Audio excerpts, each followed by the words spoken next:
কোনটা? সামনে যে বড় বিল্ডিংটা দেখতেছো এটা হলো আমার হোটেল। আল্লাহ বকু, এত বড় হোটেল তোমার! ইস, তুমি এত কম সময় বিদেশে এসে এত বড় হোটেলের মালিক হয়ে গেছো কেমনি? সবই ভাগ্যের খেল, নিয়তির খেলা। তুমি এত বড় একটা হোটেলের মালিক বড় রেখাচ্ছ দেশের মধ্যে, হ্যাঁ? আমি সিদ্ধান্ত লয়ে লইছি আমি অন থেকে এনেই থাকো। কেন এখানে থাকবো কেন? এত বড় একটা হোটেলের দায়িত্ব তুমি একলা পালন করতে পারবা? আমি থাইকা তোমার একটু হেল্প করব। ডিউটি ফলায় কই থাকো?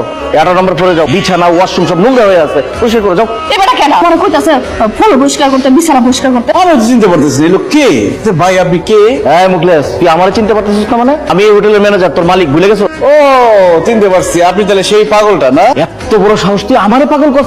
আমি পাগল মানে? মুখলেস, এই লোক কি আসলে পাগল? আশা আলী এটা সত্যি পাগল। এটা হোটেলের আশেপাশে থাকে, সে নিজের কি মনে করে জানো? যে এই হোটেলের ম্যানেজার, সে যত মানুষ আছে সব তার আন্ডারে কাজ করে। দাও না, আমার দেখার সাথে সাথে বললো যে ফ্লোর পরিষ্কার কর, রুম পরিষ্কার কর। যা পাগলের বাচ্চা পাগল, যা। একদম জানে মেরে ফেলামো। কি উল্টা পাল্টা কথা বলতেছিস? আমি পাগল না। পাগল এই কথা বলে যে আমি পাগল না। মুকুল তার দেখা কিন্তু আমার পাগল মনে হইতো। তোমার মনে নাই আমি গ্রামে মনে পাগলাম সবসময় কি বস্তা মস্তা পড়ে থাকার কি অপরিষ্কার দিন না। আর এই দেখো কি সুন্দর পরিষ্কার পরিষ্কার করছে, কাপড় চোপড় পরে আছে। হে কি আসলে পাগল? সে সালা পরে থাকে কারণ সে গ্রামের পাগল, আর সে হচ্ছে বিদেশি পাগল। বিদেশের রাস্তাঘাটে কোট শুট পরে থাকে, ওগুলা টুকায় টুকায় সে পরে। কই আমার জানো হইতাছে এই হোটেলের মালিক, আর আমার জামাইরে কই ফুল পরিষ্কার করতে, বিছানা পরিষ্কার। পাগলের বাচ্চা পাগল, যা। এই এই মহিলা, এই মুখ সামলায় কথা বলবে। আর এই যে মুখলেসের বাচ্চা, আমি তোর একদম মজাটা দেখাইতেছি। আমি পাগল না কইলাম? এই তুই আমার কি দেখে নিবি? তার আগে আমি তোরে দেখে নিবো। জান তুমি আমার একটা মিনিট সময় দাও। তোর এসকে এদিকে আর আমার ভুল হয়ে গেছে স্যার, আপনি আমাকে মাফ করে দেন স্যার। তোরে আমি জীবনে মাফ করবো না। তুই বিদেশে আইসা রাস্তা রাস্তায় ঘুরে বেড়াইছো, খাওয়ার টাকা পাইছিস না। তোর আইনে আমি খাওয়ান দিছি, থাকতে দিছি, চাকরি দিছি। এন থেকে যে বেতন পাচ্ছি না, তুই বাড়িতে পাঠাস। তোর বউ খায়, তোর বাপ্পা খায় বাঁচে, আর তুই একটা করতে জোগাড় করছো। ওর সামনে আমার পাগল করতো। স্যার এটা দেরি না, আপনি আমার দুইটা কথা শুনেন, তারপরে যা সিদ্ধান্ত নিবেন তাই আমি মাথা পেতে দিব।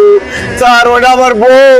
কি তোর বউ বিদেশে আছে কেন? তার জীবনের শেষ ইচ্ছা পূরণ করতে। মানে আমার বউয়ের খুব জটিল আর কঠিন একটা রোগ হয়েছে। ডাক্তার বলছে আমার বউ আর বেশি দিন বাঁচবে না বস। আর জীবনের শেষ ইচ্ছা আমার কাছে বিদেশে এসে কিছুদিন থাকবে। সে দেখবে যে আমি বিরাট একটা হোটেলের মালিক, সেই জন্য আমি তাকে মিথ্যা বলছি।